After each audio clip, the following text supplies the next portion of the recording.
Subscribe now and press the bell icon. Never miss an update.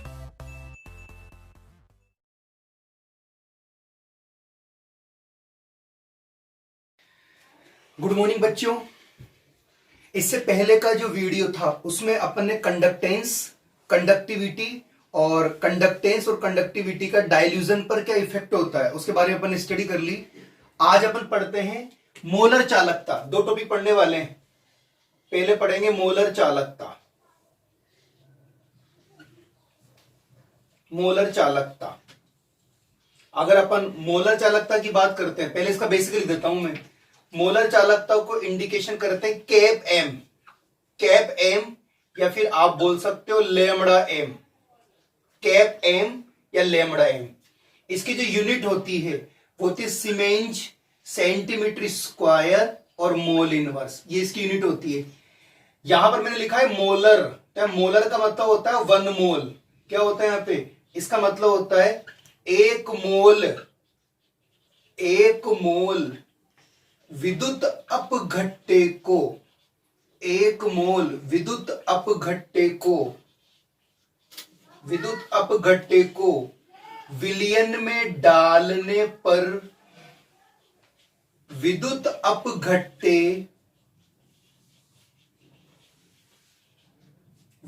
अपघट्टे के आयनों के द्वारा उत्पन्न चालकता मोलर चालकता कहलाती है। तो बच्चों ये हो गई इसकी डेफिनेशन। जो है वो क्वेश्चन के अंदर ही है।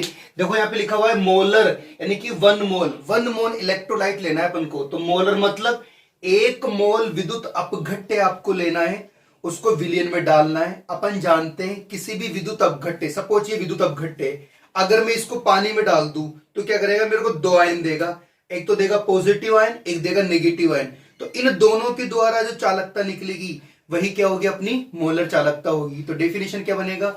1 मोल विद्युत अपघट्टे को विलयन में डालने पर विद्युत अपघट्टे के आयनों के द्वारा उत्पन्न चालकता को मोलर चालकता कहते हैं। मोलर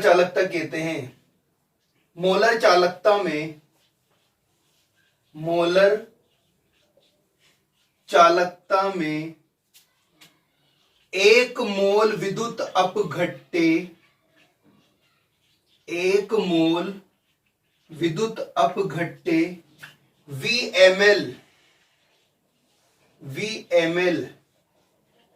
विलयन में घुला होता है। ये भी आपको याद रखना है। तो क्या निकलेगा? रिलेशन निकलेगा lambda M is equal to kappa into volume. ये क्या हो जाएगा? VmL हो जाएगा। यहाँ पे ml के अंदर है आपका वॉल्यूम। क्यों? क्योंकि इसके अंदर 1 मोल इलेक्ट्रोलाइट डिसोल्व हो रहा है। ठीक है साहब। अपन जानते हैं, देखो अपन ने लिखा है 1 मोल, तो 1 मोल का मतलब होता है मोलरिटी, यानी कि मोल निकालना है। तो मोलरिटी बराबर क्या होता है? मोलरिटी बराबर होता है number of mole upon volume या आयतन। ये मैंने लीटर में लिया है। ठीक है। अपन ने एन का मान कितना रखा है? अपन ने एन का मान रखा है 1 मोल। तो यहां पर एम बराबर क्या जाएगा? यहां पर एम बराबर जाएगा 1/V लीटर। अगर अपन V को इधर ले ले तो अपने पास आएगा 1/M। ठीक है ना? ये लीटर के अंदर है। अगर मैं वॉल्यूम को मिलीलीटर में कैलकुलेट करूंगा तो यहां पर कितना आ जाएगा? 1000/M। तो मुझे तो ml में लेना है, तो यहां पर भी ml है और यहां पर भी ml है। तो इस वैल्यू को मुझे यहां रखना है। तो क्या होगा? लैम्बडा एम या cap M is equal to kappa into 1000/M। यहां पर जो एम, ये मोलरिटी है। मोलरिटी का मतलब होता है ये एक प्रकार की कंसंट्रेशन है, यानी कि एक प्रकार की सांद्रता है। आगे चलते हैं। ये तो अपन ने मोलर चालकता को कैलकुलेट किया है। अगर अपन आगे चले तो आगे अपन को याद होना चाहिए इसकी यूनिट कैसे निकालेंगे? अपन जानते हैं lambda M is equal to होता है कापा इंटू 1000/M। ठीक है। तो lambda M is equal to kappa क्या होती? चालकता। और चालकता की यूनिट क्या होती है? अपन ने पढ़ रखा है ohm inverse centimetre inverse into, इसकी तो कुछ होगी नहीं, 1/, कंसंट्रेशन है किस में आएगी, सांद्रता आती है मोल पर लीटर में। ठीक है, आगे चले, क्या होगा, ओम इनवर्स सेंटीमीटर इनवर्स अपॉन, ये लीटर में, इसको डायरेक्ट सेंटीमीटर लिख देता हूं मैं, तो क्या इसको ऐसे भी लिख सकते हैं अपन, मोल पर सेंटीमीटर क्यूब। ठीक है, आप इसको कैलकुलेट करोगे ऊपर जाएगा, स्क्वायर हो जाएगा, तो इसकी जो यूनिट यानी कि लैम्बडा एम की जो यूनिट आएगी वो आएगी अपने पास ओम इनवर्स, आगे चले सेंटीमीटर स्क्वायर, और इसको आगे चले तो मोल इनवर्स। अगर अपन इसको एसआई पद्धति में लिखें तो अपन जानते हैं एसआई पद्धति में ओम इनवर्स क्या बन जाता है, सीमेंज, या जाएगा मीटर स्क्वायर, और इधर आ जाएगा मोल इनवर्स। देखो अगर अपन मोलर चालकता पढ़ते हैं तो लास्ट में क्या आएगा, मोल। ठीक है ना, क्या आएगा लास्ट में, मोल। तो ऐसे आप चेक कर सकते हो, एक बार मैं इसको रिमाइंड करा देता हूं। देखो मोलर चालकता की बात करें तो मोलर यानी कि एक मोल, एक मोल विद्युत अपघट्टे को विलयन में डालने पर विद्युत अपघट्टे के आयनों के द्वारा उत्पन्न चालकता को मोलर चालकता कहते हैं। मोलर चालकता में जो आपने विद्युत अपघट्टे लिया है वो VmL आयतन में प्रेजेंट होता है। इसकी यूनिट लिख रही मैंने, तो lambda M is equal to kappa into volume होता है। कैसे निकाला, मोलरिटी, क्योंकि मोल है, मोल बटा आयतन, एन का मान आपको एक रखना है, एक रख दिया, इसको मैंने इधर ले लिया तो इधर आ जाएगा, लीटर को मैंने ml में कन्वर्ट कर दिया तो यहां पर कितना जाएगा 1000 अपॉन एम। यूनिट कैसे निकालेंगे, इसकी unit ohm inverse centimetre inverse, mole क्या होता है आपका, मोल पर लीटर, इसको मैं ऐसे भी लिख सकता हूं, कैलकुलेट करूंगा तो क्या आएगा, ओम inverse centimetre square mole inverse. तो बच्चों ये फॉर्मूला जनरली अपन को याद रखना है, क्योंकि जो न्यूमेरिकल्स आता है उसमें आपको इस वाले फॉर्मूले को याद रखना है। कभी कभी एग्जाम में क्या होता है, मोलर चालकता की यूनिट आपसे पूछेगा, लेकिन मोस्टली जो अपन से यूनिट पूछी जाती है वो हमेशा पूछी जाती है एसआई पद्धति में, तो आप इसका विशेष रूप में ध्यान रखना। ठीक है, ये हो गई अपनी मोलर चालकता। देखो एक बार कैसे कराया मैंने। तो बच्चों अभी अपन ने मोलर चालकता के बारे में बात करी है, अब बात करते हैं अपन तुल्यांकी चालकता। अपन को पता होना चाहिए मोलर चालकता, तुल्यांकी चालकता क्या होती है। तुल्यांकी चालकता, देखो अगर अपन तुल्यांकी चालकता की बात करें तो तुल्यांकी चालकता को रिप्रेजेंट करते हैं कैप ई या लैम्बडा ई। यहां पर ई का मतलब होता है इक्विवेलेंट यानी कि तुल्यांक। ठीक है, अगर अपन इसकी यूनिट देखें तो क्या होगा, अभी पढ़ा था अपन ने सीमेंज, सेंटीमीटर स्क्वायर और मोल इनवर्स। आपको क्या करना है, यहां से मोल को हटाना है और क्या करना है, इक्विवेलेंट इनवर्स, ये करना है। ठीक है ना, वहां पर अपन ने लिया था मोल, एक मोल, यहां पर इक्विवेलेंट का मतलब होता है 1 ग्राम। अपन ले सकते हैं किसी विद्युत अपघट्टे के, बात करें अपन किसी विद्युत अपघट्टे के, किसी विद्युत अपघट्टे के 1 ग्राम तुल्यांक को, 1 ग्राम तुल्यांक को विलयन में डालने पर, विलयन में डालने पर कुल आयनों के द्वारा, कुल आयनों के द्वारा उत्पन्न चालकता, उत्पन्न चालकता को तुल्यांकी चालकता कहते हैं।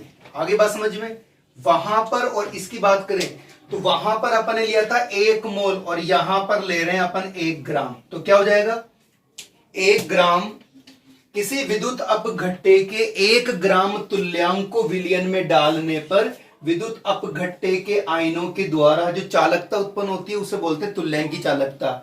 मोलर चालकता तुल्यांकी चालकता में इतना सा डिफरेंस है कि मोलर चालकता में मोल के कारण मोलरिटी आती है और तुल्यांकी चालकता में ग्राम के कारण क्या आता है, ग्राम तुल्यांक के कारण आती नॉर्मलता। ये आप ध्यान रखना। सेम यही केस आपके पास आएगा, क्या, lambda E is equal to क्या होगा, कापा इंटू वी, ये किस में होगा आपका, एमएल में होगा। ठीक है ना, अभी अपन ने पढ़ाई थोड़ी देर पहले, क्या होती है नॉर्मेलिटी, तो नॉर्मेलिटी बराबर क्या होगा, क्या आएगा आपके मोल अपॉन वी लीटर। इसका मान आप रखोगे 1 मोल 1 ग्राम, तो आपने क्या देखा, एन इज इक्वल टू 1 बटा वी लीटर। v को इधर ले लो आप, तो v litre is equal to क्या हो जाएगा, v litre is equal to जाएगा 1/n, ठीक है ना। इसको आप किस में कन्वर्ट कर दो, ये लीटर के अंदर अगर अपन इसको ml में लिखेंगे तो क्या हो जाएगा, v ml is equal to जाएगा 1000/n। तो यहां पर क्या आएगा, lambda e is equal to kappa into 1000/n, ये फैक्टर है। तो ये हो गई अपनी तुल्यांकी चालकता। ध्यान रखना वहां पर मोलर चालकता में मोलरिटी कैलकुलेट होती है, सांद्रता आती है मोलरिटी के रूप में, यहां पर क्या आती है, नॉर्मेलिटी, ठीक है ना। अब थोड़ा अपन आगे चलते हैं, अपन को याद होना चाहिए इसकी यूनिट, अभी अपन ने यूनिट निकाली थी इसकी, तो lambda E is equal to kappa into 1000/n। तो लैम्बडा ई इसकी यूनिट होती है ओम इनवर्स सेंटीमीटर इनवर्स, इसकी यूनिट होगी नहीं। अपन ने अभी लिखा था थोड़ी देर पहले मोल पर लीटर, क्या लिखा था, मोल पर लीटर, या लिखेंगे तुल्यांक पर लीटर, तो इक्वलेंट पर लीटर। थोड़ा इसको आगे कैलकुलेट करोगे आप तो क्या होगा, ओम इनवर्स सेंटीमीटर इनवर्स अपॉन क्या होगा, इक्वलेंट सेंटीमीटर पर क्यूब। तो क्या हो जाएगा, ये यूनिट बन जाएगी अपने पास ohm inverse centimetre square equivalent inverse. ये बन गए आपके तुल्यांकी चालकता की यूनिट, ये आपको याद रखनी है। अब एक चीज देखो आप, यहां पर जो एन है, ये एन है नॉर्मेलिटी यानी कि नॉर्मलता, और नॉर्मलता का एक फैक्टर याद कर लो, नॉर्मलता जब भी आपको निकालना है आप मन से निकालो, किससे निकालो, मन से, तो म और ये हो जाएगा आपका एन। अरे बात समझ में। अब यहां पर एम क्या है, यहां पर एम तो है आपकी मोलरिटी यानी कि मोलरता, और एन क्या है आपका, एन फैक्टर, नंबर ऑफ धनायन या नंबर ऑफ ऋणायन की संख्या, ये आपको निकालना आना चाहिए एन फैक्टर। अभी सिखाते हैं, वैसे 11th क्लास में अपन ने एन फैक्टर निकालना आपको सिखा दिया, लेकिन एक बार मैं रिपीट कर देता हूं। तुल्यांकी चालकता क्या होती है, तुल्यांकी चालकता का मतलब होता है आपको लेना 1 ग्राम, तो क्या होगा, किसी विद्युत अपघट्टे की 1 ग्राम तुल्यांक को, किसी विद्युत अपघट्टे के 1 ग्राम तुल्यांक को विलयन में डालने पर कुल आयन कौन कौन से होंगे, या तो धनायन होगा ऋणायन होगा। तो किसी विद्युत अपघट्टे के 1 ग्राम तुल्यांक को विलयन में डालने पर कुल आयनों के द्वारा उत्पन्न चालकता को तुल्यांकी चालकता कहते हैं। सेम रिलेशन कापा इंटू वॉल्यूम एमएल के अंदर, क्योंकि यहाँ पे 1 ग्राम इक्विवेलेंट है इसलिए अपन ने नॉर्मेलिटी ली, उधर आपके मोल था तो अपन ने मोलरिटी ली। सेम यही केस है, अपन ने यहाँ पे रखा और निकाल लिया। यूनिट भी अपन ने सेम ऐसे केस निकाला जैसे पहले निकाला था, इतना सा डिफरेंस है। वहां पर अपन ने मोल का यूज किया, यहाँ पर अपन यूज कर रहे हैं इक्विवेलेंट का। एक चीज आपको याद रखनी है, जब भी आप नॉर्मेलिटी निकालो तो आप हमेशा मन से निकालो। तो मन मतलब एम का मतलब मोलरिटी और एन का मतलब एन फैक्टर। एन फैक्टर कैसे निकालते हैं, देखो आप, देखो कैसे निकालते हैं एन फैक्टर, बहुत सिंपल है। जैसे मुझे एचसीएल के लिए निकालना है, एचसीएल के लिए निकालना है, तो अगर अपन इसको डिसोसिएट करेंगे तो H प्लस और Cl माइनस, ये तो हो गया +1 और ये हो गया -1। अपन जानते हैं किसी भी कंपाउंड के अंदर नंबर ऑफ केटायंस और नंबर ऑफ एनाइंस हमेशा ओवरऑल इक्वल होते हैं। तो एन का मान कितना हो जाएगा, इधर लिखता हूं एन का मान, तो एन का मान प्लस में ले लो माइनस में ले लो, लेकिन लेना है आपको हमेशा एक, यानी कि 1 +1 हो जाएगा। प्लस माइनस नहीं लगाना, हमेशा प्लस में लेना है आपको, ठीक है ना, माइनस में नहीं लेना। और ले लो आप, अगर अपन HNO3 की बात करते हैं तो इसको आप H प्लस NO3 माइनस, यहाँ पर कितना है +1, यहाँ कितना है -1, तो n का मान तो पॉजिटिव लेना है आपको 1 आ गया। और ले लो आप, अब की बार लो आप H2SO4, आप इसको डिसोसिएट करो, क्या आएगा 2H प्लस SO4 माइनस का 2, प्लस के 1 को 2 से मल्टीप्लाई करा तो कितना आया प्लस का 2, इधर कितना आएगा माइनस का 2, तो n फैक्टर कितना हो जाएगा अपने पास, n फैक्टर हो जाएगा H2SO4। जिसमें आपसे पूछ लू 1m H2SO4, तो आपको 1m H2SO4 के लिए निकालना है क्या, 1m H2SO4 के लिए नॉर्मलता है। तो मैंने आपको मोलरिटी दे रखी है कितनी 1। अब H2SO4 के लिए आप n फैक्टर निकालोगे, कैसे निकलेगा 2H प्लस SO4 माइनस का 2, तो यहां पर कितना जाएगा प्लस का 2, यहां पर कितना जाएगा माइनस का 2, तो ओवरऑल n फैक्टर कितना हो जाएगा 2। और अपन अभी एक डायलॉग पढ़ा है कि नॉर्मेलिटी कैसे निकालते हैं मन से, तो m इंटू n, तो नॉर्मेलिटी बराबर एम का मान कितना है 1 और नॉर्मेलिटी कितनी, सॉरी एन फैक्टर कितना है आपके पास 2, तो जनरली यहाँ पे नॉर्मेलिटी कितनी जाएगी आपकी 2n। ऐसे निकालते बच्चों, तो ऐसे अपन एल फैक्टर निकालते हैं। और देख लो आप कुछ कंपाउंड देख लो कैसे निकालते हैं एन फैक्टर। जैसे मैं आपसे पूछ लूं एल्यूमिनियम सल्फेट, तो ये एल्यूमिनियम सल्फेट हो गया। अगर अपन इसको आगे करें तो यहाँ पर कितना लिखा हुआ है 2, तो क्या बनेगा 2, एल्यूमिनियम का चार्ज प्लस का 3, नीचे लिखा है 3, क्या हो जाएगा SO4 माइनस का 2, 3 इंटू 2 को मल्टीप्लाई करोगे तो प्लस का 6 माइनस का 6, एन फैक्टर कितना हो जाएगा आपका 6। तो याद ध्यान रखना कंपाउंड के अंदर हमेशा number of cations then number of anions equal होते हैं। तो आप दोनों में से किसी को भी ले लो, लेकिन साइन हमेशा। Subscribe now and press the bell icon. Never miss an update.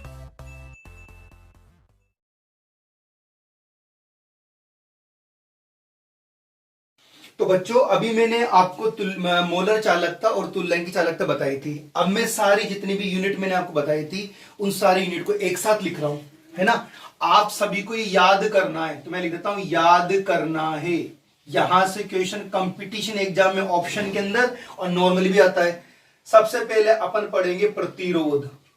बताओ प्रतिरोध क्या होता है। प्रतिरोध को इंडिकेशन करते हैं आर के द्वारा, और प्रतिरोध की यूनिट क्या होती है, प्रतिरोध की यूनिट होती है ओम। इसके जस्ट बाद मैंने आपको पढ़ाया था, आपको याद हो तो प्रतिरोधकता, प्रतिरोधकता या विशिष्ट प्रतिरोध। तो प्रतिरोधकता या विशिष्ट प्रतिरोध को इंडिकेशन करते हैं रो के द्वारा। अगर अपन इसकी यूनिट निकाले तो इसकी यूनिट होती है ओम इंटू मीटर। तो बच्चों ये जो मैंने लिखा है, ये मैंने लिखा है एसआई सिस्टम में लिखा है। नंबर 3 आप अपन ने पढ़ा था, आपको याद हो तो चालकत्व, ease of ion flow, capital G. और चालकत्व की यूनिट क्या होती है, अपन ने पढ़ा था ओम इनवर्स। फिर ओम इनवर्स को मैंने क्या बोला था, मैंने बोला था मोहो, ये मोहो आ गया। फिर इसके बाद मैंने क्या बोला था, एसआई सिस्टम में इसको क्या बोलते हैं, सीमेंज यानी कि एस, ठीक है ना। अच्छा जी कैसे निकालते हैं, प्रतिरोध का जो व्युत्क्रम होता है वही क्या होता है अपना चालकत्व होता है, ठीक है। नंबर 4 आपने पढ़ा था चालकता। चालकता को बोलते हैं विशिष्ट चालकत्व, और विशिष्ट चालकत्व को इंडिकेशन करते हैं कापा के द्वारा। इसकी यूनिट होती है ओम इनवर्स, सेंटीमीटर इनवर्स। और अगर अपन एसआई सिस्टम की बात करें तो सीमेंज और मीटर इनवर्स। कापा निकालने के फॉर्मूला था kappa is equal to G into L upon A, ये हो गया, ठीक है। फिर इसके बाद अपन ने जस्ट पढ़ा था, आपको याद हो तो सेल नियतांक। सेल नियतांक बोले तो जी स्टार। इसकी यूनिट होती है, या तो लिख दो आप सेंटीमीटर में, सेंटीमीटर इनवर्स, या फिर आप लिख दो ये और है भैया मीटर इनवर्स, ठीक है ना। कैसे निकालते हैं, चालकता माप, पोटेशियम क्लोराइड युक्त चालकता मापी सेल में सेल स्थिरांक निकालने के लिए उसकी चालकता को प्रतिरोध से मल्टीप्लाई करना पड़ता है। हो गया। जस्ट आज अपन ने नंबर 6 की बात करें तो नंबर 6 पर पढ़ा था अपन ने मोलर चालकता। अपन ने पढ़ी है मोलर चालकता, और मोलर चालकता की यूनिट क्या होती है, सीमेंज सेंटीमीटर स्क्वायर। फिर मैं सिंपल ले देता हूं ओम इनवर्स सेंटीमीटर स्क्वायर और मोल इनवर्स। और अगर अपन इसके एसआई सिस्टम की बात करते हैं तो एसआई सिस्टम में क्या बन जाएगा, ohm inverse siemens metre square और मोल इनवर्स। कैसे निकालते हैं, lambda M is equal to kappa into 1000 upon M, ठीक है, कैपिटल एम में। आगे चले, नंबर 7 पढ़ा था अपन ने तुल्यांकी चालकता। तुल्यांकी चालकता, और इसकी यूनिट निकाली थी अपन ने, आपको याद हो तो ओम इनवर्स सेंटीमीटर स्क्वायर तुल्यांक, तुल्यांक इनवर्स, ठीक है ना। और अगर अपन एसआई सिस्टम में निकाले तो siemens metre square equivalent inverse. कैसे निकलेगा, lambda E is equal to kappa into 1000 upon N. यहां पर एम मोलरिटी, यहां पर N normality.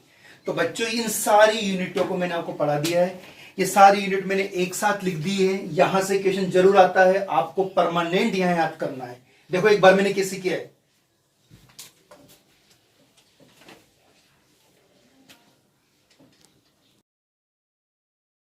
Subscribe now and press the bell icon. Never miss an update.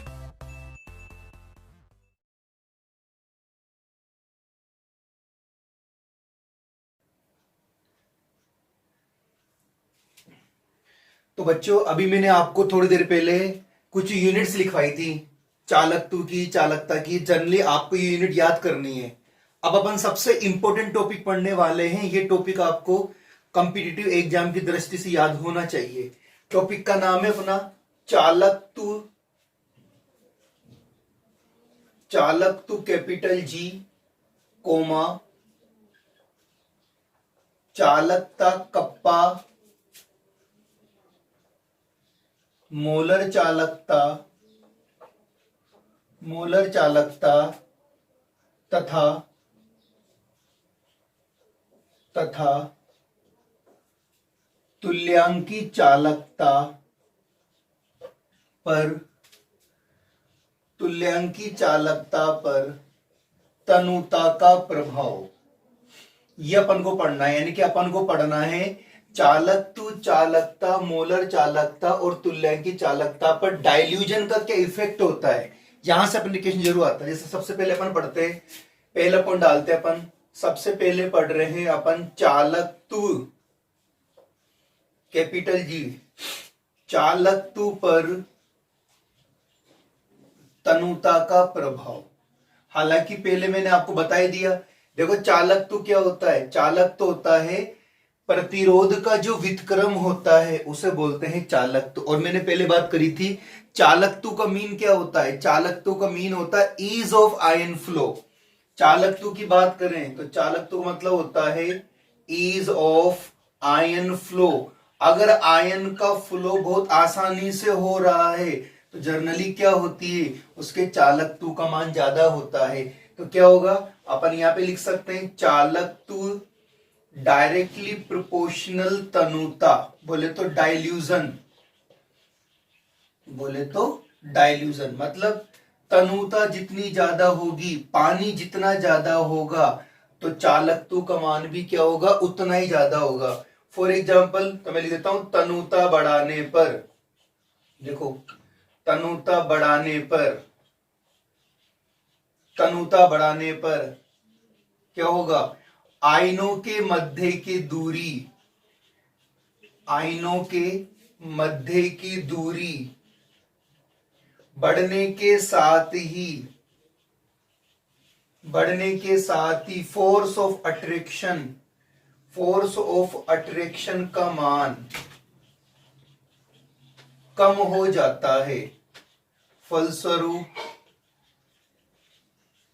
फलस्वरूप आयनों का फ्लो, आयनों का फ्लो तेजी से होता है, आयनों का फ्लो तेजी से होता है।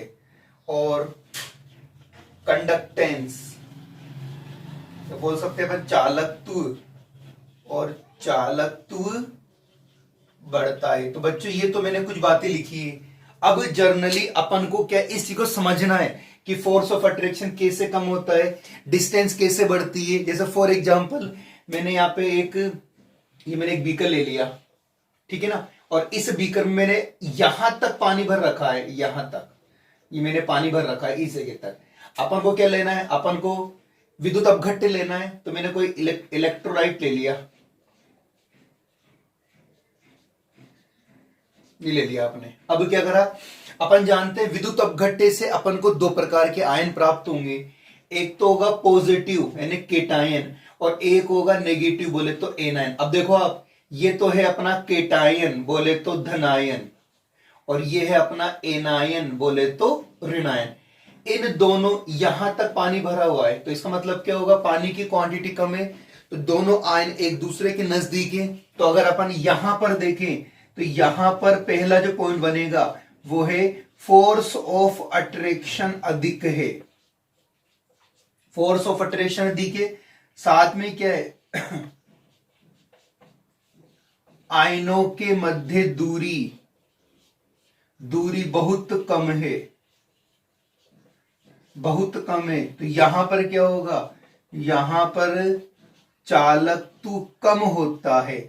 अभी तक अपन ने पानी नहीं मिलाया, पानी मिलाने के बाद ही क्या होता है, कंडक्टेंस बढ़ जाता है।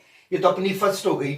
मतलब क्या होता है, यहाँ पे आयन बहुत क्लोज होने के कारण क्या होता है, इनके बीच में फोर्स ऑफ अट्रैक्शन अधिक होता है। अब मैं क्या कर रहा हूं, देखो आफ्टर डाइल्यूजन मैंने इसके अंदर पानी मिलाया, मैंने क्या करा, इसके अंदर पानी मिलाया, तो आप देखो ये बीकर ए से कैसे रहा, पहले यहां तक पानी था, अब की बार मैंने यहां तक डाइल्यूजन कर दिया। देखो ये पानी मैंने यहां तक भर दिया। अब जैसे मैंने पानी यहां तक भरा, तो आप एक चीज नोटिस करो, हो सकता है केटायन यहां पर चल गया हो और एनायन यहां चल गया हो, ठीक है ना। तो इन दोनों के बीच में क्या हो, डिस्टेंस बढ़ रही है। डिस्टेंस बढ़ने के कारण चूंकि पानी की क्वांटिटी ज्यादा हो गई, तो आयन का फ्लो आसानी से हो गया, और आयन का फ्लो आसानी से हो गया। तो अपन ने पहले बात ये कर रखी है कि ease of ion flow, ion का फ्लो जितनी आसानी से होता है, उसके कंडक्टेंस का मान भी उतना ही अधिक होगा। तो इस जगह पर देखें, सबसे पहले क्या होगा, FOA कम होता है, कम हो जाएगा। दूसरी बात करें तो आयनों के मध्य दूरी अधिक हो जाती है, दूरी अधिक हो गई ना। और नंबर 3 तो कंडक्टेंस चालकत्व बढ़ता है। तो यहां पे रिजल्ट क्या निकल रहा है, टोटल यहां पे रिजल्ट निकल रहा है कि जब किसी विलयन को अपन तनु करते हैं, या जब किसी विलयन के अंदर अपन पानी मिलाते हैं, तो पानी मिलाने पर आयनों के मध्य की दूरी बढ़ने के साथ ही फोर्स ऑफ अट्रैक्शन का मान कम हो जाता है, जिससे क्या होता है, उस विलयन के अंदर आयनों का फ्लो तेजी से होता है, और आयनों का फ्लो तेजी से होने के कारण ही क्या होता है, कंडक्टेंस या चालकत्व का मान बढ़ जाता है। तो बच्चों अपन ने पहला पॉइंट पढ़ा है, चालकत्व जी पर तनुता का क्या प्रभाव पड़ता है। ये तो होल प्रोसेस आपको आनी चाहिए। मैंने डायग्राम के अकॉर्डिंग आपको समझा है। एग्जाम में 1 नंबर का क्वेश्चन आता है, आपसे सेलेक्टिव बात पूछता है, तो आपको सेलेक्टिव बात लिखना है। केवल चालकत्व का मीन आपको पता होना चाहिए। क्या होता है चालकत्व का mean, ease of ion flow, ion का फ्लो जितनी आसानी से होगा, आयन का फ्लो जितनी आसानी से होगा, कंडक्टेंस भी क्या होगा, उतना ही ज्यादा होगा। तो बच्चों ये हो गया चालकत्व पर तनुता का प्रभाव। अब अगला पॉइंट पढ़ते हैं अपन, है ना।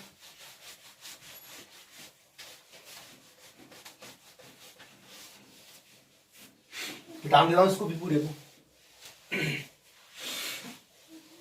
देखो अगला पॉइंट क्या है, अगला पॉइंट है अपना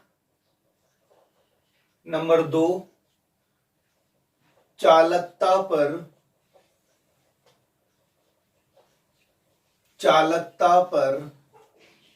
तनुता का प्रभाव। अपन ने पढ़े रखा है चालकता क्या होती, कापा। मैंने बात बताई थी आपको, चालकता का मतलब होता है इकाई आयतन में उपस्थित आयनों की संख्या। जो चालकता होती है वो इकाई आयतन में उपस्थित आयनों की संख्या पर निर्भर करती है, ठीक है साहब। लेकिन जब अपन डाइल्यूजन करते हैं, तो डाइल्यूजन करने पर क्या होता है, विद्युत धारा यानी कि विद्युत धारा ले जाने वाले आयनों की संख्या कम हो जाती है, और चालकता का मान कम हो जाता है। कैसे, देखो आप तो चालकता इनवर्सली प्रोपोर्शनल होती है तनुता, यानी कि डाइल्यूजन। ये तो अपना ये हो गया। क्या लग रहा है आपको, आफ्टर डाइल्यूजन तनुता बढ़ाने पर चालकता का मान घटता है। क्या निकला रिजल्ट, यहां से रिजल्ट निकल रहा है कि चालकता का मान तनुता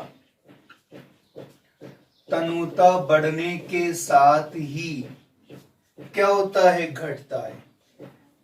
क्यों, आखिर में कैसा क्यों होता है, तो चालकता जो होती है, चालकता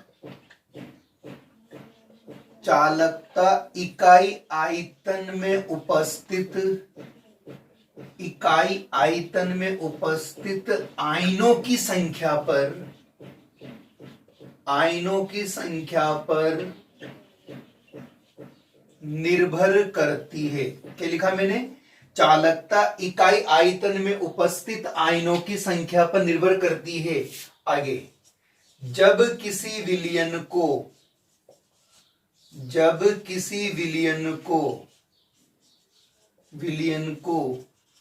तनु किया जाता है, जब किसी विलयन को तनु किया जाता है तो प्रति इकाई आयतन में विद्युत धारा ले जाने वाले आयनों की संख्या कम होने के कारण चालकता का मान घटता है। तो बच्चों, अभी तक मैंने केवल चालकता का बेसिक लिखा है। चालकता क्या होती है, रिपीट कर देता हूं। चालकता का मतलब होता है जो इकाई आयतन में उपस्थित आयनों की संख्या। नॉर्मली आयनों की संख्या जितनी ज्यादा होगी चालकता का मान उतना ज्यादा होगा, लेकिन नॉर्मली चालकता का मान यहां पर तनुता बढ़ाने के साथ ही क्या हो रहा है, घट रहा है। ठीक है ना?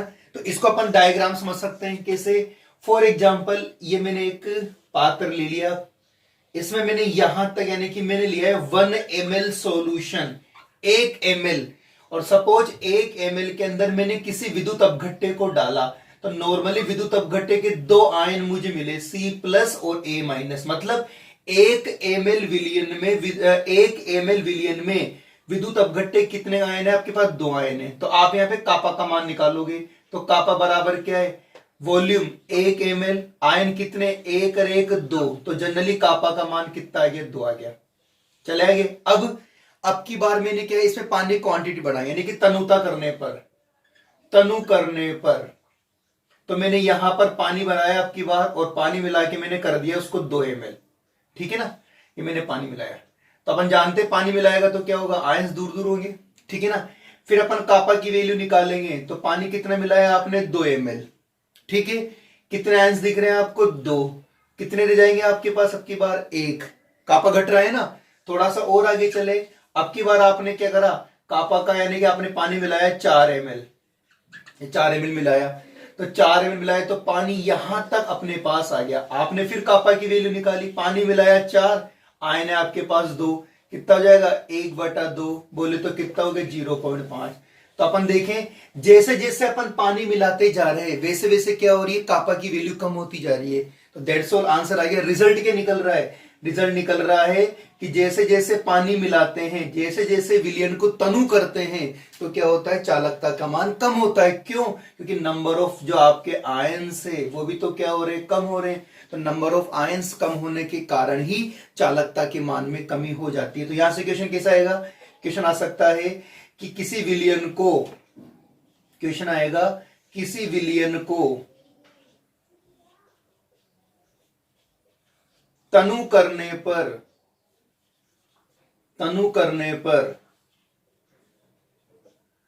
चालकता के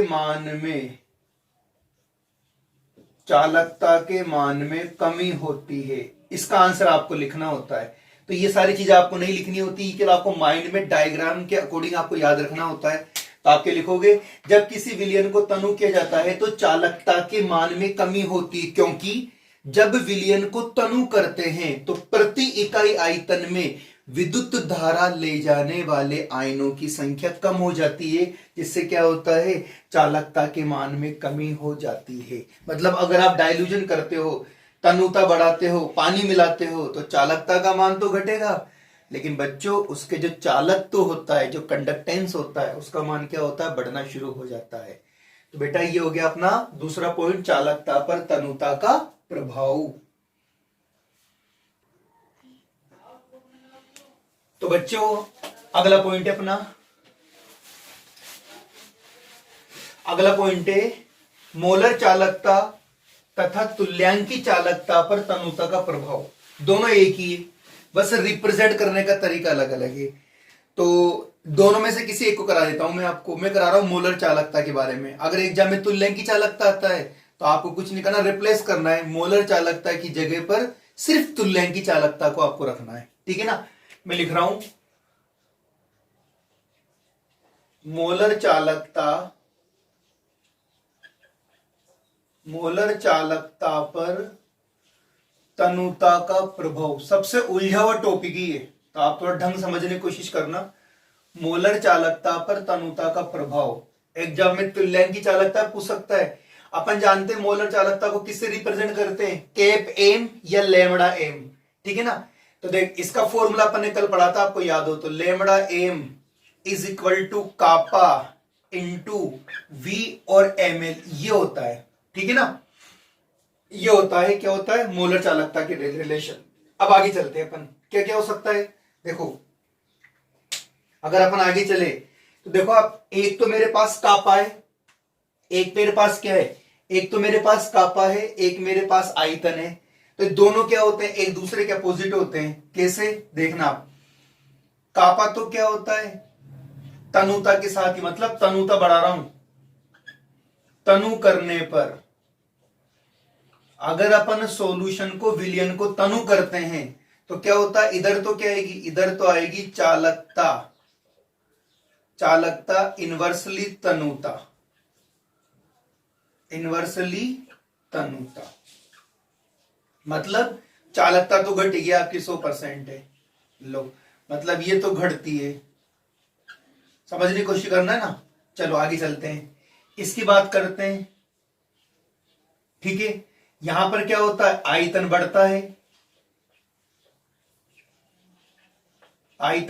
है, क्यों, अगर मोलर चालकता का केस निकाले तो मोलर चालकता डायरेक्टली प्रोपोर्शनल होती तनुता के। लो साहब क्या हो रहा है, अगर आप सॉल्यूशन को तनु करोगे तो मोलर चालकता का मान बढ़ेगा। अब एक चीज नोटिस करो आप, एक तरफ तो कापा घट रहा है, एक तरफ वॉल्यूम बढ़ रहा है। अब सवाल है आंसर इससे निकालेंगे, आंसर इससे निकालेंगे। तो आप एक चीज देखो, जब अपन किसी विलयन को, प्रायोगिक तौर पर यह देखा गया कि अगर अपन किसी विलयन को डाइल्यूट करते हैं, किसी विलयन को तनु करते हैं, तो चालकता का मान इतना तेजी से नहीं घटता है जितना तेजी से वॉल्यूम बढ़ता है। भाई पानी मिलाओगे तो नॉर्मली वॉल्यूम तो बढ़ेगा। मैंने बोला कि प्रायोगिक तौर पर यह देखा गया है कि अगर किसी विलयन को तनु किया जाता है, डाइल्यूट किया जाता है, तो चालकता का मान इतनी तेजी से नहीं घटता है जितना तेजी से आयतन बढ़ता है। तो इसका मतलब क्या होता है, यहां पर जो आयतन है वो इफेक्टिव है, बोले तो प्रभावी है। तो आयतन बढ़ने के साथ ही क्या होती है, मोलर चालकता के मान में वृद्धि हो जाती है। ये अपन को पता होना चाहिए, ठीक है ना। तो मैं एक लाइन लिखता हूं, देखना क्या लिखा मैंने, क्या बोला, मैंने बोला प्रायोगिक तौर पर यह पाया गया कि जब किसी विलयन को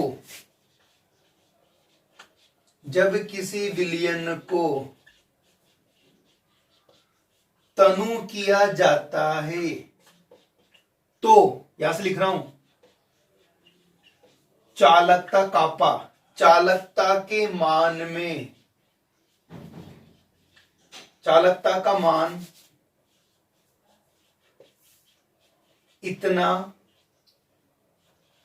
तेजी से नहीं घटता है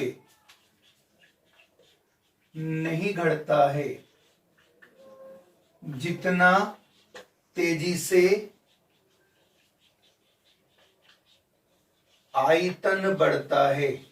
अतः आयतन अधिक प्रभावी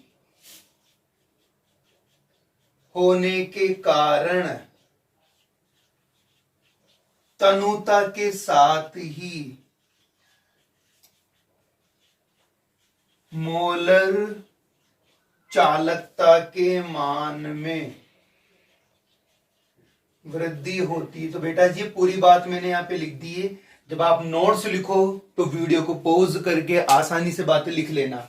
आपसे पूछ सकते हैं इससे क्यों नहीं लिया आपने, इससे क्यों लिया। एक और चीज, अगर आपकी चालकता 2 में घट रही है तो वॉल्यूम कितने बढ़ेगा, 8 में बढ़ेगा। इतना डिफरेंस होता है, एक 2 में घटेगा सपोज तो एक 8 में बढ़ जाएगा। 3 में घटेगा तो 10 से बढ़ जाएगा, 5 में घटेगा तो 20 से बढ़ जाएगा। तो ओवरऑल क्या रिजल्ट निकल रहा है कि आपका आयतन बढ़ेगा और आयतन बढ़ने के साथ ही क्या होगी, मोलर चालकता के मान में वृद्धि होगी। तो रिजल्ट क्या निकल रहा है कि मोलर चालकता तनुता के समानुपाती होती है। आफ्टर डाइल्यूशन अगर आप किसी विलयन को तनु करते हैं तो आयतन बढ़ने के साथ ही क्या होती है, उसकी मोलर चालकता के मान में वृद्धि होती है। तो अपन ने नॉर्मली बात लिख दी। क्या हो रहा है, अपन पढ़ रहे मोलर चालकता, और मोलर चालकता में क्या लेते हैं, 1 मोल इलेक्ट्रोलाइट। तुल्यांक की चालकता में क्या लेते हैं, 1 ग्राम इक्विवेलेंट इलेक्ट्रोलाइट। तो अपन जानते हैं इलेक्ट्रोलाइट के बारे में बात करते हैं। अपन जानते हैं इलेक्ट्रोलाइट को बोलते हैं विद्युत अपघट्य। दुनिया के अंदर विद्युत अपघट्य 2 प्रकार के होते हैं। एक तो होता है प्रबल विद्युत अपघट्य, एक होता है दुर्बल विद्युत अपघट्य। दोनों में डिफरेंस है। अगर आप प्रबल विद्युत अपघट्य लेते हो तो प्रबल विद्युत अपघट्य वे होते हैं जिनका जल में 100% वियोजन होता है। मतलब अगर अपन इसकी बात करें ना तो प्रबल विद्युत अपघट्य वे होते हैं, प्रबल विद्युत अपघट्य वे होते हैं जिनका जल में पूर्ण रूप से, बोले तो 100% पूर्ण रूप से क्या होता है, वियोजन होता है। अब बताओ, पूरा घुल गया, आपने मिलाया, पूरा घुल गया पानी मिलाते। अब बाहर से अगर मैं पानी मिलाऊंगा तो उसके डिग्री ऑफ डिसोसिएशन यानी कि वियोजन की मात्रा या आयनन की मात्रा पे कोई प्रभाव पड़ेगा ही नहीं। आयन की मात्रा पे कोई प्रभाव नहीं पड़ेगा। बस एक फर्क पड़ेगा, क्या, जैसे आपने पानी मिलाया तो पानी मिलाने पर क्या होते हैं, आयन दूर दूर जाएंगे तो दूरी बढ़ेगी। और आप जानते हो अगर आयन दूर दूर जा रहा है तो उनके बीच में फोर्स ऑफ अट्रैक्शन का मान कम होने के कारण यहां पर कंडक्टेंस का मान क्या हो जाता है, बढ़ जाता है। ठीक है ना। तो मैंने बोला कि प्रबल विद्युत अपघट्य वे होते हैं जिनका जल में पूर्ण रूप से यानी कि 100% वियोजन होता है। फॉर एग्जाम्पल, ये अपन ने कोई ए बी लिया है ना, तो किस रूप में टूटेगा, एक तो टूटेगा ए प्लस के रूप में, एक टूटेगा बी माइनस के रूप में। अब सपोज अगर ये अपन ने 100 लिया तो टूटेगा भी कितने में, 100 में टूटेगा, क्योंकि पूर्ण रूप से घुल रहा है। तो अगर आप एल्फा का मान निकालोगे तो कितना आएगा, 100/100 बराबर कितना आ गया, 1। मतलब प्रबल विद्युत अपघट्य में एल्फा का मान कितना होता है, एल्फा का मान 1 होता है। कितना होता है, 1 होता है। अच्छा, एल्फा क्या है, वियोजन की मात्रा। ठीक है। तो क्या होगा, अगर अपन पानी मिलाएंगे, देखो क्या होता है,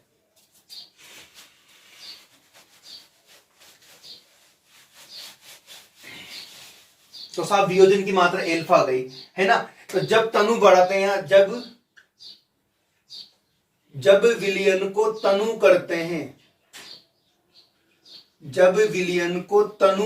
हैं, अब बताओ तनु करते हैं तो DOD, बोले तो डिग्री ऑफ डिसोसिएशन यानी कि वियोजन की मात्रा या फिर आयनन की मात्रा, DOD पर कोई प्रभाव नहीं पड़ता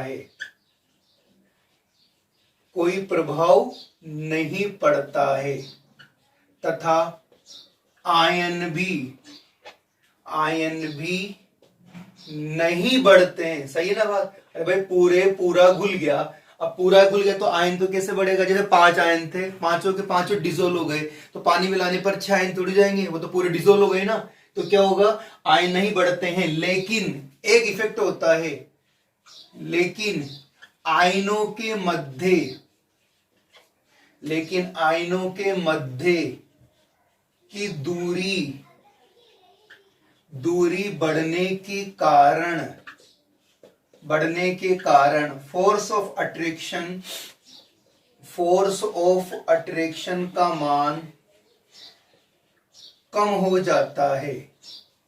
फलस्वरूप कंडक्टेंस, पढ़ा दिया मैंने आपको, कंडक्टेंस बढ़ता है। तो बच्चों ये पूरी कहानी किसकी, प्रबल विद्युत अपघट्य की। दोबारा बोल देता हूं, क्या होता है, इलेक्ट्रोलाइट दो प्रकार के होते हैं, स्ट्रॉन्ग इलेक्ट्रोलाइट और वीक इलेक्ट्रोलाइट। प्रबल का मतलब क्या होते हैं, प्रबल विद्युत अपघट्य वे होते हैं जिनका जल में पूर्ण रूप से, यानी कि जिनका जल में 100% वियोजन होता है। जैसे आपने ए बी लिया, अगर ये 100% है, जैसे ये वाला आपने 100 लिया तो 100 डिसोल्व होगा क्योंकि स्ट्रॉन्ग इलेक्ट्रोलाइट है। आपने 100 लिया तो 100 ही पूरा डिसोल्व हो गया, तो एल्फा का मान कितना आ गया, 1, यानी कि वियोजन की मात्रा 1 हो गई। अब बताओ, अगर मैं यहां पर पानी मिलाऊंगा तो पानी मिलाने पर डीओडी यानी कि डिग्री ऑफ डिसोसिएशन पर कोई फर्क नहीं पड़ेगा। सो आयन ऑलरेडी आपके डिसोल्व हो चुके हैं, आयन पे कोई फर्क नहीं पड़ेगा। लेकिन क्या होता है, आयनों के बीच की दूरी बढ़ने के साथ ही फोर्स ऑफ अट्रैक्शन क्या हो जाएगा, आपका कम हो जाएगा। तो लेकिन एक फैक्टर तो बढ़ेगा ना, कंडक्टेंस बढ़ेगा। इसलिए क्या होता है, प्रबल विद्युत अपघट्य के अंदर भी अगर आप पानी मिलाते हो तो क्या कंडीशन निकलेगी, प्रबल विद्युत अपघट्य में अगर आप पानी मिलाते हो तो नॉर्मली क्या होता है, उसकी चालकता के मान में भी क्या होती है, उसकी मोलर चालकता के मान में या तुल्यांकी चालकता के मान में भी क्या होती है, वृद्धि होती है। लेकिन ये जो कार्यक्रम है वो दुर्बल विद्युत अपघट्य में नहीं होता है। कैसे, एक बार देख लो, आप दुर्बल की बात करते हैं। जैसे मैंने लिखा दुर्बल विद्युत अपघट्य, वीक इलेक्ट्रोलाइट। अब बताओ दुर्बल क्या होता है, दुर्बल विद्युत अपघट्य वे होते हैं जिनका जल में पूर्ण रूप से वियोजन नहीं होता है। मतलब जो आंशिक घुलते हैं, अगर आप 100 लोगे ना तो 100 में से अप्रोक्सीमेट अगर अपन देंगे 10 घुलेगा तो 90 तो बच गया ना। जैसे आप पानी मिलाओगे तो 90 में से कुछ कुछ तो घुलना शुरू हो जाएगा। तो आप जानते हो डीओडी का मान ही बढ़ेगा और आयन का मान ही बढ़ेगा, तो कंडक्टेंस ही बढ़ेगा और मोलर चालकता का मान ही बढ़ेगा। लेकिन ज्यादा किस में होता है, प्रबल में होता है। तो देखो आप क्या लिखा मैंने, दुर्बल क्या होते हैं, दुर्बल का मतलब होता है दुर्बल विद्युत अपघट्य, दुर्बल विद्युत अपघट्य वे होते हैं जो आंशिक घुलते हैं, जो आंशिक वियोजित होते हैं, आंशिक वियोजित होते हैं, ठीक है ना, अर्थात 100% वियोजित नहीं होते हैं। जैसे फॉर एग्जांपल आपने इधर ले लिया, दुर्बल विद्युत अपघट्य की बात करें तो जैसे आपने लिया एसिटिक एसिड, ये दुर्बल है, आप इसको वियोजित करोगे तो मिलेगा आपको एसिटेट आयन और H+ आयन। अब जनरली आपने इसको 100 लिया तो ओस्टवाल्ड का तनुता नियम पढ़ा था 11th क्लास में। तो ओस्टवाल्ड का तनुता नियम कहता है अगर आप दुर्बल विद्युत अपघट्य में 100 ले रहे हो ना तो उधर कितना डिसोल्व होगा, आपके 10 डिसोल्व होगा। तो आप एल्फा का मान निकालो, कितना आएगा, 10/100 बोले तो 0.1, मतलब alpha is very very very very less than 1। ये था ओस्टवाल्ड का तनुता नियम, अपने पढ़ा था 11th क्लास में। तो एल्फा का मान क्या होगा, जनरली 1 से कम होगा। अब बताओ जब विलयन को तनु करोगे आप, तो जब विलयन को यहां पर तनु करते हैं तो यहां पर तो डीओडी में कोई फर्क नहीं पड़ रहा है, लेकिन यहां पर क्या होगा, डीओडी का मान बढ़ता है, बढ़ेगा ना। अरे भाई 10 ही तो घुला है, 90 बकाया है, तो 90 घुलना शुरू हो जाएगा, डीओडी का मान बढ़ता है तथा आयन भी बढ़ते हैं। साथ में क्या होगा, आयनों के मध्य की दूरी बढ़ती है, आयनों के मध्य की दूरी बढ़ती है, उससे क्या होगा, फोर्स ऑफ अट्रैक्शन कम हो जाता है, तो कंडक्टेंस बढ़ता है। ये बेटा ये कहानी हो गई। तो बच्चों मैंने आपको ये प्रबल विद्युत अपघट्य दुर्पता, पूरा साल निकल जाता है, बच्चों को ये पता नहीं पड़ता कि प्रबल विद्युत अपघट्य क्या वर्क करता है, दुर्बल विद्युत अपघट्य क्या वर्क करता है। मैंने पूरी बातें बोर्ड पे लिख दी है, आप प्रैक्टिकली इनको सोचना कि प्रबल क्या होता है, दुर्बल क्या होता है। आप प्रैक्टिकली सोचोगे आपको ये चीज परमानेंट याद हो जाएगी। तो बच्चों मैंने आपको मोलर चालकता केस बताया, एग्जाम में अगर आपसे तुल्यांकी चालकता पूछता है तो कुछ नहीं करना, केवल आपको मोलर चालकता का सिंबल चेंज करना है, एज इट इज यही लैंग्वेज आपके आने वाली। मतलब यहाँ पर भी मोलर चालकता के मान में वृद्धि होती है, इधर भी मोलर चालकता के मान में वृद्धि होती है, बस ये होती प्रबल में ज्यादा होती, दुर्बल में कम होती है। ठीक है बच्चों, तो ये हो गया अपना प्रबल विद्युत अपघट्य और दुर्बल विद्युत अपघट्य के लिए मोलर चालकता और तनुता का इफेक्ट क्या, तनुता करने पर, डाइल्यूजन करने पर क्या होता है क्या नहीं होता है। तो ये जो बातें बताई थी यहां पर ध्यान रखना, ये ओस्टवाल्ड का तनुता नियम होता है। तो ओस्टवाल्ड का तनुता नियम से ये केस निकला है।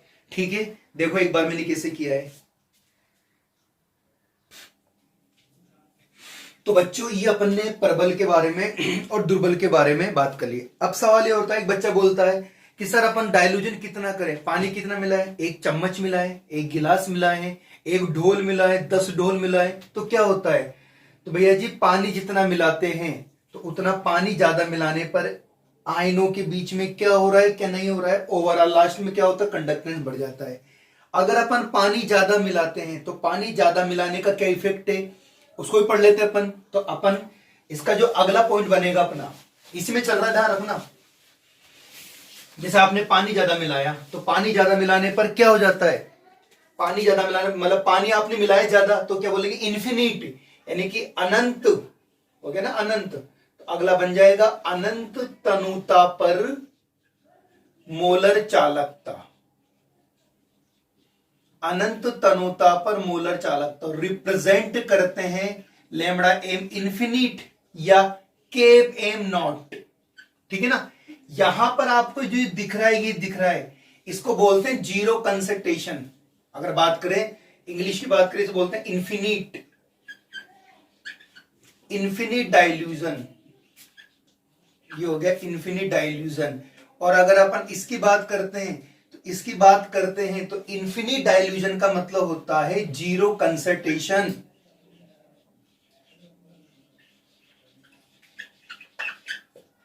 जीरो कंसंट्रेशन मतलब जीरो कंसंट्रेशन पर क्या होता है, जो लैम्बडा एम होता है वो अनंत तनुता पर मोलर चालकता में कन्वर्ट हो जाता है। अभी कैसे कन्वर्ट होता है, नॉर्मली अपन ने पढ़ा है कि जब किसी विलयन को तनु करते हैं, मोलर चालकता केस बता रहा हूं मैं, जब किसी विलयन को तनु करते हैं तो नॉर्मली आयतन बढ़ता है और आयतन बढ़ने के साथ ही मोलर चालकता के मान में वृद्धि होती है।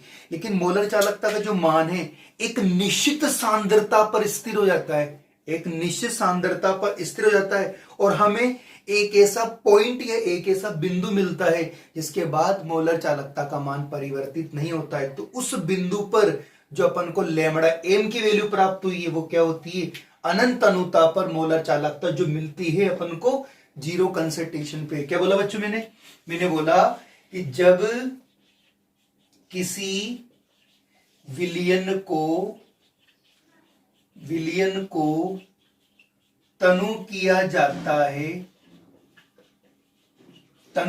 जाता है तो आयतन में वृद्धि होती है, फलस्वरूप मोलर चालकता के मान में वृद्धि होती है। सही है, लेकिन एक निश्चित सांद्रता पर, एक निश्चित सांद्रता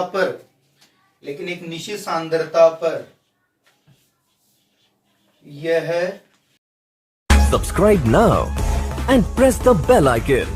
Never miss an update. लगभग स्थिर हो जाती है, अतः इसे अनंत तनुता कहते हैं। आगे चलते हैं अपन, मैं एक बार लिख देता हूं। अनंत तनुता का अर्थ है जब विद्युत अपघट्य का 100% वियोजन होता है। तो बच्चों मैंने अभी जो बोला था उसको मैंने बोर्ड पे लिख दिया, दोबारा चलते हैं अपन। देखो इन्फिनिट डाइल्यूजन का मतलब क्या होता है, जीरो कंसंट्रेशन। तो जीरो कंसंट्रेशन पर क्या होता है, लेमड़ा एम की वैल्यू कांस्टेंट हो जाती है।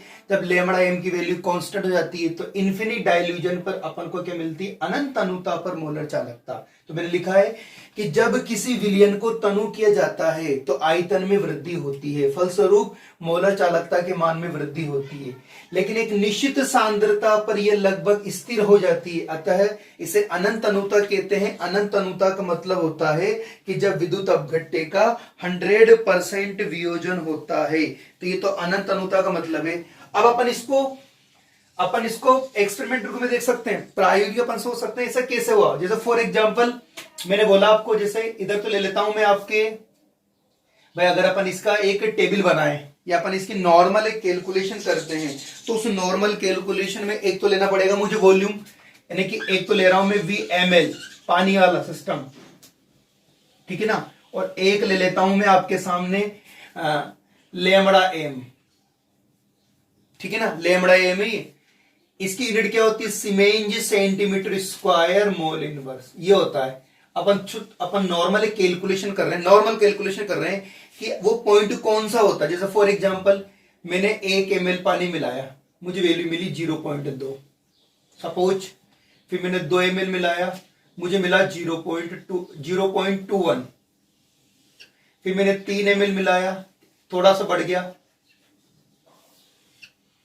4 ml। फिर आप 4 ml मिलाओगे, ऐसे 5, 6, 7, 8, 9, 10, 11, 12, कितना ले सकते हो आप। एक अपन नॉर्मल कैलकुलेशन कर रहे हैं। 4 ml पे कितना हुआ 0.23, 5 ml पे कितना हुआ 0.24, 6 ml पर 0.25, फिर 0.26, फिर 0.27, 0.28, यहाँ पे 0.3 आ गया। अब सुनो, यहाँ पे 0.3 आ गया। फिर मैंने 11 ml पानी मिलाया, 11 ml पानी डिजोल्व करूंगा, फिर भी 0.3। फिर आगे चला, फिर भी 0.3, फिर आगे चला, फिर भी 0.3, फिर आगे चला, फिर भी 0.3, फिर 0.3। तो 10 ml पर अपन को एक ऐसा बिंदु प्राप्त हो गया है, ये हो गया अपना बिंदु। तो 10 ml पर अपन को एक ऐसा बिंदु प्राप्त हुआ है जहां पर लेमड़ा एम की वैल्यू में क्या आ गया, सेचुरेशन आ गया, यानी कि लेमड़ा एम की वैल्यू क्या हो गई, फिक्स हो गई। तो यहां पर जो अपन को मोलर चालकता मिली थी, अब वो क्या हो गई, इन्फिनिट डाइल्यूजन में वो गया आपकी अनंत तनुता पर मोलर चालकता। इसका मतलब दोबारा बोल रहा हूं, इसका मतलब ये है कि आप ध्यान सुनना, इसका मतलब ये कि 10 ml पर लेमड़ा एम की वैल्यू स्थिर हो जाती। देखो आप 10 ml पर लेमड़ा एम की वैल्यू स्थिर हो जाती है, अर्थात यहां बिंदु में सेचुरेशन आ जाता है, इसके बाद लेमड़ा एम का मान नहीं बदलता है। तो लेमड़ा एम प्रॉपर्ली किस में कन्वर्ट हो जाएगा, आपका लेमड़ा एम नॉट में कन्वर्ट हो जाएगा। तो बच्चों इस प्रकार अपन को जीरो कंसंट्रेशन पर मोलर चालकता किस में कन्वर्ट हो जाएगी, आपके अनंत तनुता पर मोलर चालकता, उसको रिप्रेजेंट करते हैं ऐसे। ये बेसिक है, ये अपन को आना चाहिए, लेकिन बच्चों इन चीजों को एग्जाम में नहीं लिखते हैं, ये चीजें आपके माइंड में होनी चाहिए कि यार एक ऐसा बिंदु कौन सा है। तो देखिए होता है एक ऐसा बिंदु जहां पर लेमड़ा एम का मान कांस्टेंट हो जाता है, लिखा है ना, एक ऐसा बिंदु जहां पर लेमड़ा एम का मान स्थिर हो जाता है, तो उस बिंदु को बोलते हैं अनंत तनुता। और अनंत तनुता का मतलब क्या होता है कि जब इलेक्ट्रोलाइट का 100% वियोजन होता है। अब फिर कहानी स्टार्ट हो गई, ये डिपेंड करता है भाई पॉइंट कैसा आया, ये डिपेंड करता है आपके विद्युत अपघट्य पे। आपका विद्युत अपघट्य प्रबल है या दुर्बल है, तो इसके बारे में अपन चर्चा करते हैं। एक बार आप देखो मैंने कैसे करा इसको।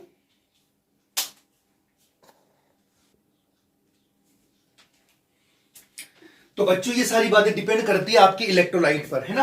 अपन इलेक्ट्रोलाइट का केस पढ़ते हैं, है ना। मिटाना दे इसको, आप अच्छे से नोट बना लें इनका। चलो अब सुनो, सबसे पहले लेते हैं प्रबल विद्युत अपघट्य।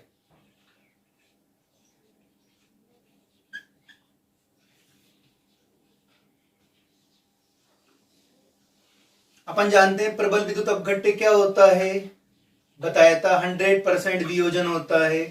दूसरी चीज एल्फा का मान कितना होता है 1।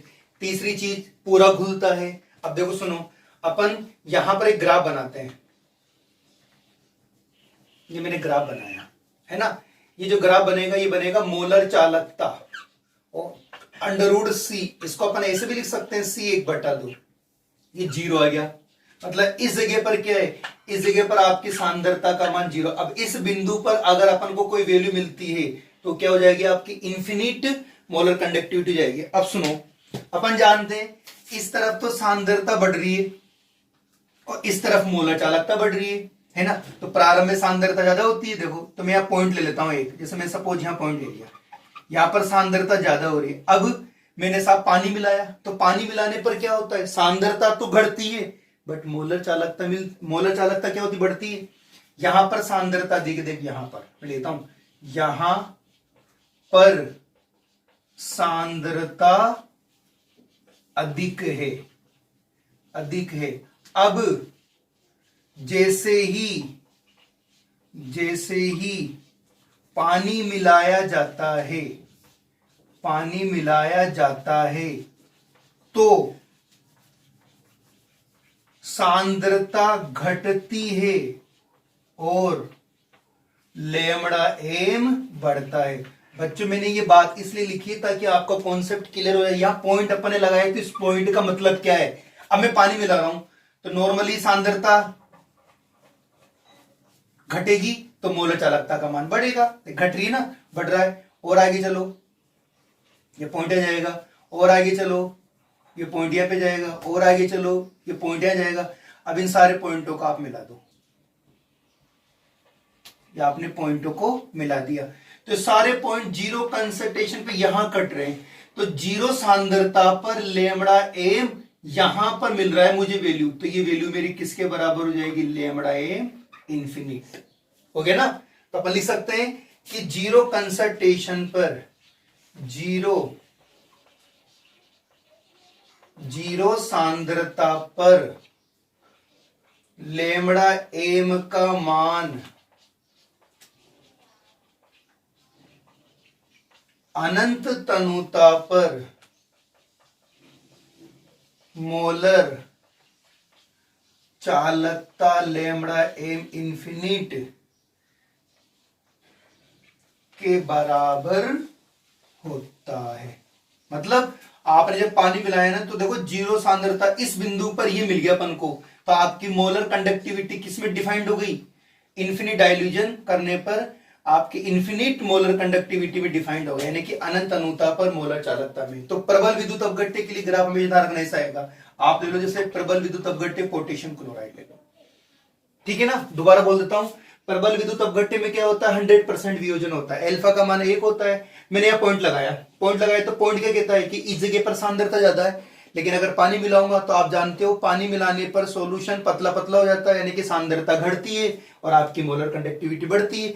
धीरे धीरे अपन ने बढ़ाया आगे, तो देखो जीरो कंसंट्रेशन पर यहां वैल्यू कट गई, यानी कि जीरो कंसंट्रेशन पर लेमड़ा एम किसमें कन्वर्ट हो गया, लेमड़ा एम अनंत, यानी कि इन्फिनिट मोलर कंडक्टिविटी, ठीक है ना। तो यहां पर एक साइंटिस्ट आया, उसे बोलते हैं डीबाई हुकेल आने सागर ने प्रबल विद्युत अपघट्यों के लिए एक समीकरण प्रस्तुत की। क्या करा उसने निकाला लेमड़ा एम का मान। तो lambda M is equal to lambda M infinite के बराबर हुआ माइनस ए और √C। यहां पर ए क्या है, यहां पर ए है कांस्टेंट, जो क्या होता है ढाल है। कहां पर, ग्राफ में जो ढाल है, तथा विद्युत अपघट्य के प्रकार तथा आयनों पर निर्भर करता है।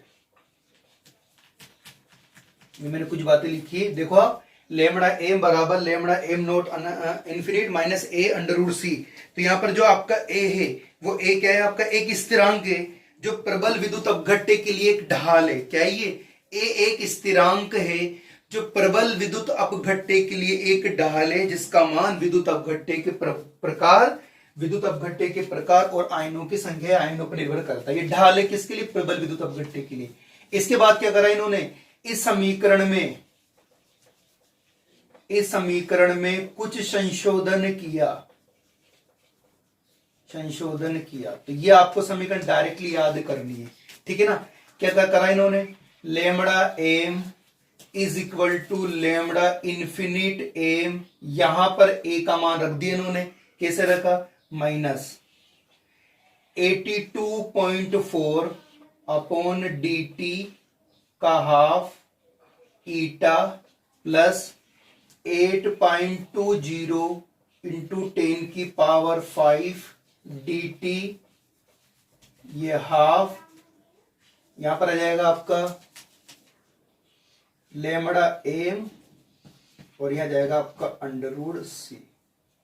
ये वैल्यू आपको याद करनी डायरेक्टली, ठीक है। आप इसको अगर तुल्यांकी चालकता केस में लिखना चाहते हो कैसे लिखोगे, lambda is equal to lambda infinite minus 82.4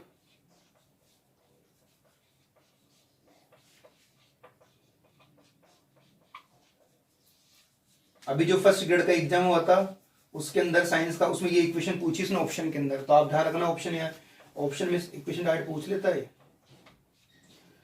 देखो बच्चों क्या लिखा है मैंने, तो ये समीकरण आपको डायरेक्टली याद करनी है, ठीक है। वैसे एग्जाम में तो आती रहती है समीकरण,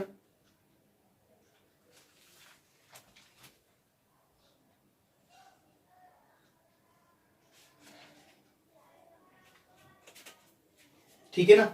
यहाँ पे इन्फिनिट, यहाँ पे इन्फिनिट आ जाएगा, तो ये समीकरण आपको याद होना चाहिए। तो बच्चों ये अपना प्रबल विद्युत अपघट्य का मैंने ग्राफ बना दिया, कैसे ग्राफ बनता है तो ये अपन ने केस पढ़ लिया। अब बात करते हैं अपन दुर्बल विद्युत अपघट्य का। जैसे प्रबल विद्युत अपघट्य में तो ये कहानी है, अगर अपन दुर्बल विद्युत अपघट्य की बात करें तो देखो आप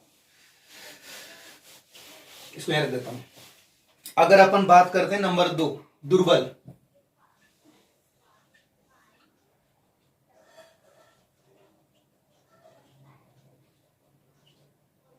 अपन जानते हैं दुर्बल विद्युत अपघट्य क्या होता है, जिनका 100%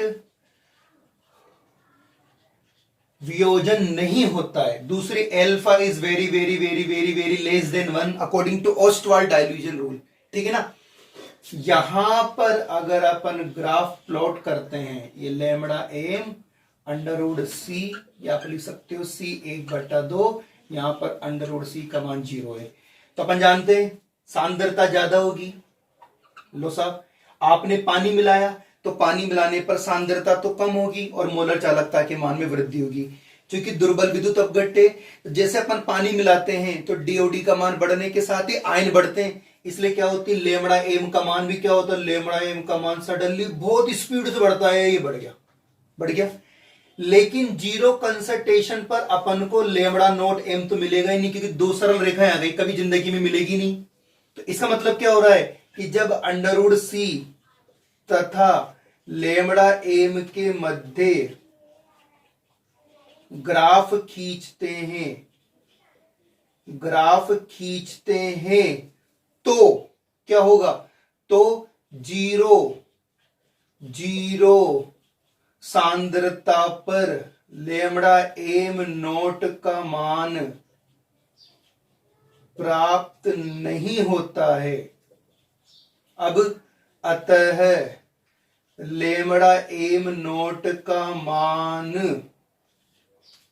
प्राप्त करने के लिए एक रूल आएगा, कॉलर रूल के लिए आयनों के स्वतंत्र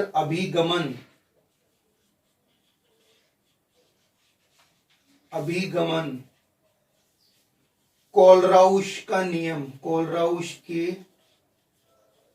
नियम से ज्ञात करते हैं। आगे बात समझ में देखो, आप क्या लिखा मैंने, मैं आपको दिमाग लगाओ। सांद्रता यहाँ पे थी, अचानक पानी मिलाया तो लेमड़ा एम का मान बढ़ गया, ऊपर बढ़ गया, लेकिन ये दोनों तो मिल ही नहीं रहे। जब मिलेगा ही नहीं तो लेमड़ा नोट एम का मान कैसे मिलेगा आपको? यहाँ तो मिल गया था, कट गया था।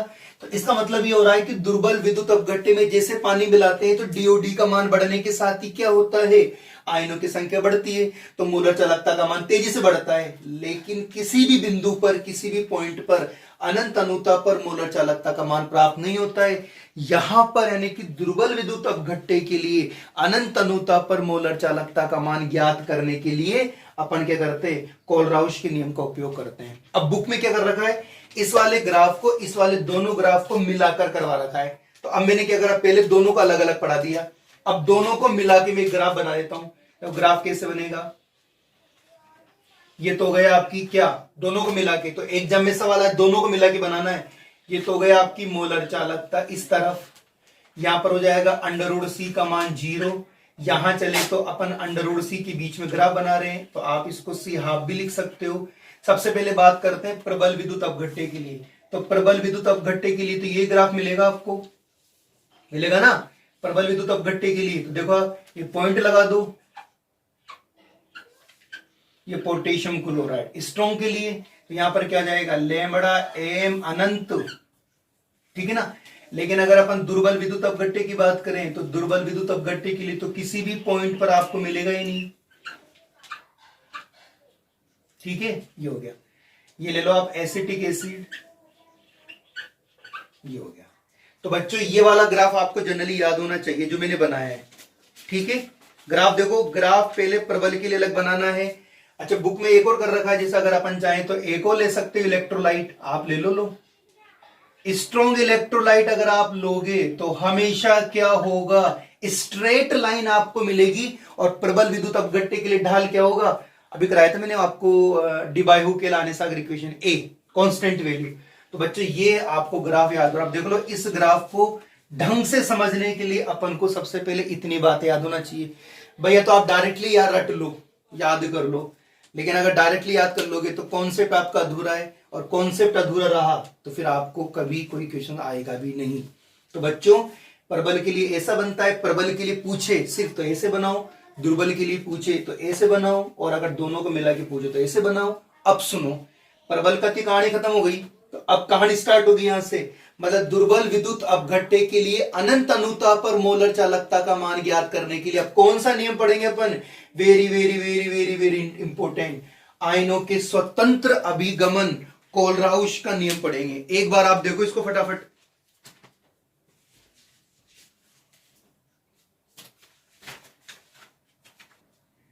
तो बच्चों ये आज का अपना टॉपिक खत्म हो गया। आई होप आज आपको समझ में आया हो गया। आप इसके नोट्स बना लेना, तरीके से लिख लेना, और रेगुलर अपनी स्टडी करते रहना। लॉकडाउन का कोई भरोसा नहीं है, कभी घटता है कभी घटेगा, तो वैसे भी नहीं, बढ़ता रहेगा ये। कोरोना का भरोसा नहीं, कोरोना आता जाता रहेगा, लेकिन आप रेगुलर अपनी स्टडी करते रहें। आज के बारे में अपन आज की जो टॉपिक अपन ने पढ़े, आई होप आपको समझ में आए होंगे। आपको अगर कम समझ में आया है तो आप बार बार रिपीट इन वीडियो को देखो, ठीक है, तो आपको समझ में आ जाएगा। Thank you so much. घर में रहें, स्वस्थ रहें। Subscribe now and press the bell icon. Never miss an update.